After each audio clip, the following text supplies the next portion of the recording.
They are asked to leave peacefully, they refuse to do so because they're engaged in a form of civil disobedience, insisting that their bonuses come now, not when they were going to do later on, because they needed the money because they were in dire straits. Well, who do you think arrives? The U.S. arrives. Who's in charge of the U.S. Army? It's Dwight Eisenhower. It's Douglas MacArthur. It's George S. Patton, where these men on horseback use the sides of their blades to whack and thump and beat these former veterans from World War I because they refused to cease and desist from their civil disobedience. I offer that to you as an example of one of those few times when that sword, this sword of central planning from the United States government, was sort of taken out of the sheath, and we saw the glint of steel, and we saw what it was about. 1930s. Whose Time magazine's Man of the Year twice? Hitler once, Joseph Stalin twice, Mussolini once. A whole cavalcade of human calamities, but of course they're celebrated by Time magazine. Nothing's changed since then. Then we have the Great Depression and the March to War.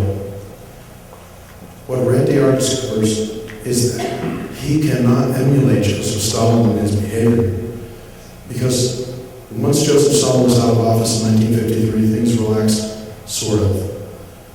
But what do you guys think the body count was for the Russians, for the Chinese, for the Cubans, for all of them in the 20th century outside of warfare, according to R.J. Rummel from the University of Hawaii, who maintains a site called deSovietization, which means death by government.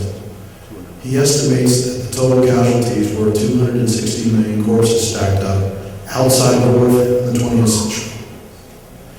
He estimates that between 80 and 100 million of those were thanks to V.I. Lenin and Joseph Stalin. Think about that.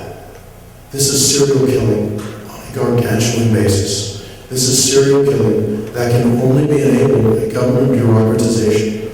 This can only be enabled by the state. Because ultimately, especially I can say this to this audience in the room, government means one thing in the end when government fully extends that sword from the sheath, and that is death. The death of everything.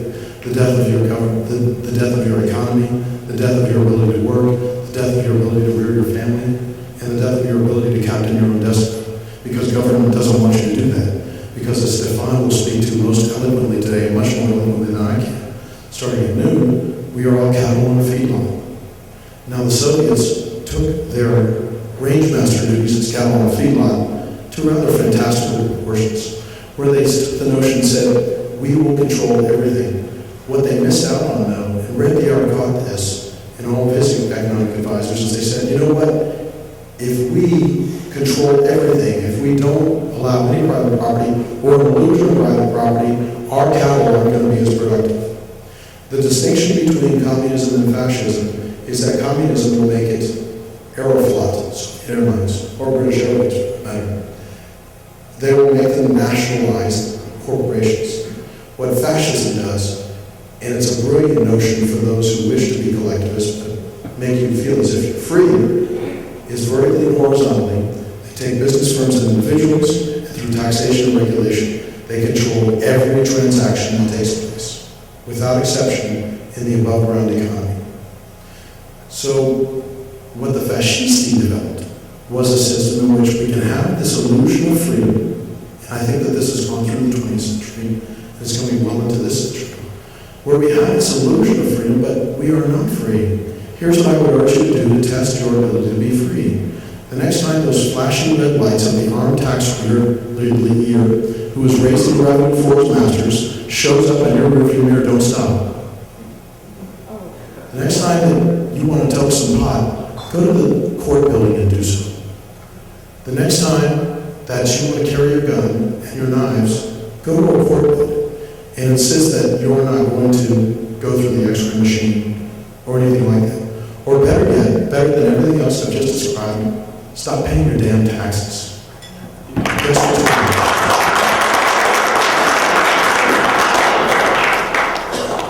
Because taxation is the fountain from which to rob everything that we have. I have another unpopular adage, it's this: we would not be where we are today if it weren't for the existence of cops and tax collectors. And in my mind, I want to see both of those royal offices eliminated entirely from our societies.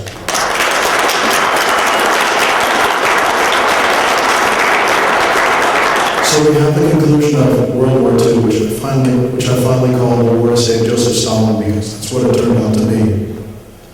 With a National Socialist, somebody to cuddle up with and spoon with,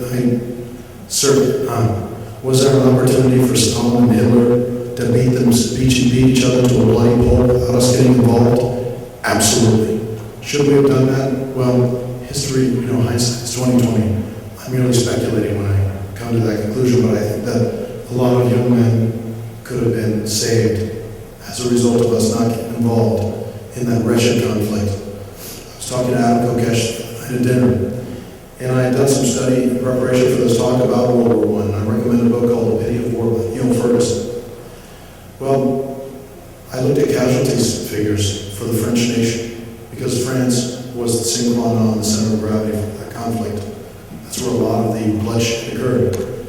Take a guess at total missing in action, killed, and POWs of the French armed population at the time, which means that all male combatants at the time we were engaged in.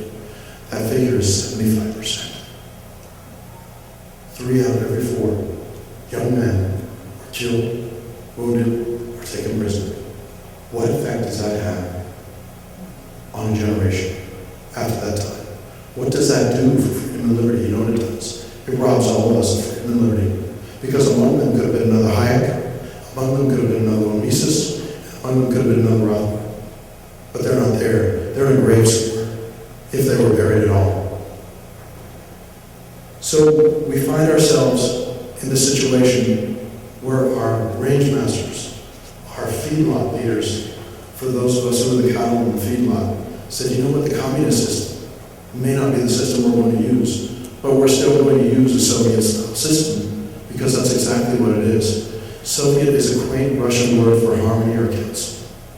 Of course, it means the exact opposite of what it implies, and we all know that in this Orwellian way of newspeak that we're so familiar with today. What I'm trying to say is that our notion of thinking that we are an exceptional nation, our notion of thinking that we are not a Sovietized nation, that we didn't emulate a lot of those things that made those nations so intellectually poor, that robbed them of their moral imagination to do well for themselves. They aren't the only ones. This whole collectivist pogrom took place planet-wide, and that's what happened. We just had a different trademark. We just had a different brand, but there was nothing different, because none of us in this room are free to do as we wish. So I take us into the 21st century. Excuse me. We are in a police state. A police state, we were fond of calling the Soviets a police state. What's the definitional standard of a police state? That would be when all of us in this room, whether it's because we've removed our prescription drugs from a marked container, put them into a marked container, or we took some marijuana and we didn't do it in a dispensary, or we spent it and didn't comply, or that 70-foot-long bookshelf of the Federal Register was introduced and fashioned by our behavior, because I assure you, on an everyday basis, everyone in this room, whatever you may do, you've broken some federal law, mostly. And when Blackstone wrote his law, we hear, well, if you don't know the law, you can just make assumptions about it. You should have presumed that was wrong. What Blackstone said was reasonable men. Reasonable men don't talk about prescription containers. Reasonable men don't wage war on people's ability to alter their own consciousness, whatever the case may be. Because alms for the next lever. Splendid. A police state is where the cops, and when I say the cops, I'm using a very broad framework for definition here, because Gianni Napolitano is a cop. The DOJ is a cop. Obama is a cop. All, not just federal law enforcement agents, FLEA is an appropriate abbreviation for that. Not all fleas are simply cops, not the local jurisdictions. Everyone who enforces and even makes the laws are cops, but they are above the law. because we are in a system, this is the definitional standard of the police state, in which all of us who are part of that cabal are subject to being caged for the rest of our lives arbitrarily because of our violation of the Federal Register or whatever the prosecutors have done. But as you see from story after story in the media, if you're a member of Congress, if you're a member of the nomenclature today, it's a Russian term for the ruling class, if you're a member of anybody who is connected to the current regime, you may very well get away scot-free even with murder, as Ted Kennedy did at Chappaquiddick, because he has his name.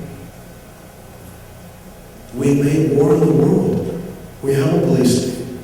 And with that police state, not only domestically have we sought to cage and fetter, and chain, and harness the cattle that are here, we have put the entire planet against us. We've said to ourselves, you know what? The 6 million Israelis, we value their opinion far more than 1.5 billion Muslims. We think that their national security, bloody cacocracy, and cacocracy is ruled by the wicked and the lame and the stupid, that bloody cacocracy in Israel and the United States is far more valuable than anything else around the planet.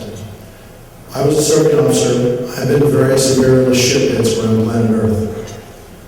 I regret some of the things that I did, but I'm here to tell you, those 19th century Spartan warriors in Afghanistan are going to kick our ass. We will not win, we will not prevail. We are the Roman army today. We have a hyper-military power that has no peer competitor on planet Earth, and we are going to be the ones who are going to get our asses handed to us by men with Lee Enfields. But the reason is, we don't know how to fight insurgency. We don't know how to conduct guerrilla warfare. We've never understood how to do that properly, and our history demonstrates that. Yet we find ourselves expending trillions of dollars, tens of thousands of lives, civilian and our own, and crippling these young men and unfortunate women over there and bringing them back here. I have the honor of knowing Adam Kokesh, who served over there. He fought in that conflict. That wasn't my conflict. My conflicts were elsewhere, but I don't salute Adam for going over there and making that sacrifice. You know what I salute Adam for? Because I get so tired of people coming up to me and saying, "Oh, Bill, thank you for your service." And I say, "What? How did I get to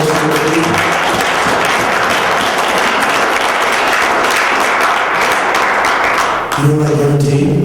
I guarantee that maybe if I lose some limbs, I could be a poster boy for the national security garrison state that in a vampiric fashion sucks tens and hundreds of billions of dollars out of our economic lifeblood on a daily basis. That's what I would be a poster boy for. Why do I salute Adam? Because Adam came back, and much more eloquently than I, he stood in a lectern just like this, and he said what? He said, the Iraq war is wrong, it's immoral, it is not virtuous, it's ungentlemanly, and it's wrong. And I stand by that, and I served there, and I bled. I had people who bled with me, and I made other people bleed. And you know what? I'm not proud of that. Thank you, Adam.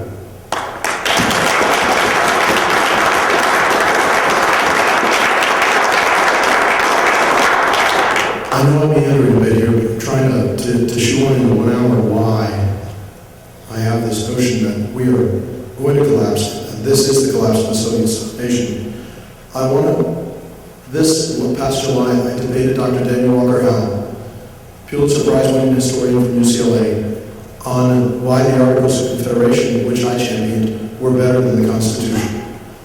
I do think I prevailed, but I'll leave that to your own wisdom to watch the video at your leisure and make your own determination. But I discussed something during my research up to that point, about funded debt and fiscal debt. What funded debt is, it's an investment instrument that the Europeans defined, which is where you go to creditors and you say, listen, I want you to loan me money. But guess what? I will pay you in specie of the currency that you agreed to in the contract. I will pay you on time, but I will never, ever pay your principal bill, because I'm not going to address your principal. It's like interest-only loans that we have. Interest-only loans for the state. Why would the state do that? Because it was the only way for it to expand at the time, because there was no central bank at the time. Now think of the lethal cocktail, lethal economic hybrid of funded debt where you have no intention of paying principal, and the ability to quite literally do what the Federal Reserve